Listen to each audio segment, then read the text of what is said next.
Hey there, welcome back to 7 Minute Books. I'm Sam, and today we're talking about Kevin Kruse's book, 15 Secrets Successful People Know About Time Management. Sophie, I have to ask, did this book change how you think about productivity? Or was it more of a reminder of things you already knew? Hey there, Sam. It actually shifted my whole framework. I think most of us have this deep belief that we can somehow squeeze more out of time, like it's a resource we can stretch. But Kruse's big point is that time is a fixed constant. You can't manage time. You can only manage your attention and energy. That alone was worth the price of the book. Right? And that's such a freeing idea. I remember him saying something like, a minute spent in deep focus is worth way more than an hour of distracted, low-energy work. And I thought, oh, that's why I can spend all day busy and feel like I got nothing done. Exactly. And then he goes into this concept of the MIT, the most important task. Not a list of 10 priorities, but one single task that would make everything else easier or irrelevant. That's a huge shift from the typical to-do list chaos. Yeah, the to-do list part, I actually felt attacked. He says the traditional to-do list is a graveyard of good intentions. It lacks context and priority. And his fix is so simple. Put on your calendar instead. If it's important enough to do, it's important enough to get a time block. That's the time blocking method. And it forces you to be realistic. You can't schedule 20 things in a day, so you have to choose. That ties into the next one for me, learning to say no. Every yes is a no to something else. Yeah, and he's ruthless about that. He talks about the Eisenhower Matrix, focusing on the important but not urgent quadrant.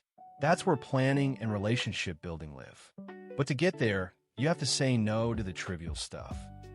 And he's not just talking about work meetings. It's about saying no to anything that drains your energy. That leads to procrastination, which he redefines as an emotion management problem, not a time problem. That was so good. He says we procrastinate because we're avoiding a negative feeling like boredom or fear of failure. And then he offers the 5-second rule from Mel Robbins. The moment you hesitate, count backward from 5 and move. It interrupts the pattern. I've actually used that a few times since reading the book. It works better than I expected. And then the Pomodoro technique, working in 25-minute sprints with short breaks that aligns with our natural attention span. It turns a daunting session into a series of manageable sprints. Yeah, I already used Pomodoro, but Kruse's twist was to apply it to your most important creative work, not just busy work. And then the shutdown ritual at the end of the day. He says you need a hard stop, a ritual like reviewing your wins and writing down your MIT for tomorrow. That prevents the Zeigarnik effect, where unfinished tasks loop in your head. It allows true rest. And rest is fuel for productivity. I think that's the deeper message. You can't run on empty. Right?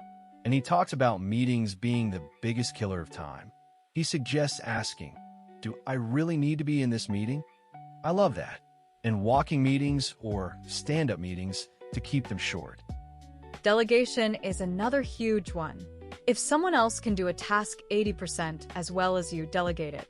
That frees you to focus on what only you can do. It's the shift from being a doer to being a leader of your own life. And batch processing to avoid multitasking. Our brains aren't wired to switch tasks quickly. So batching emails, phone calls, expense reports, that's so much more efficient. I've started doing that with my mornings, no email until after my MIT. That's energy management over time management.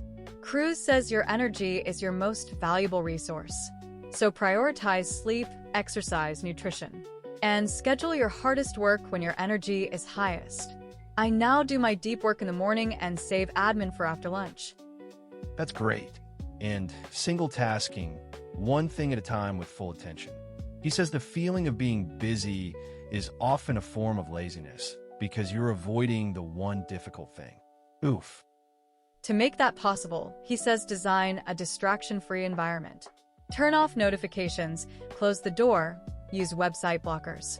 Willpower is finite, so don't rely on it. And then there's gratitude and reflection.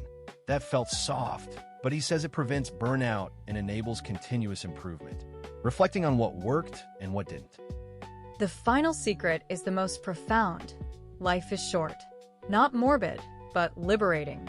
It gives you the courage to say no to things that don't matter and yes to what does.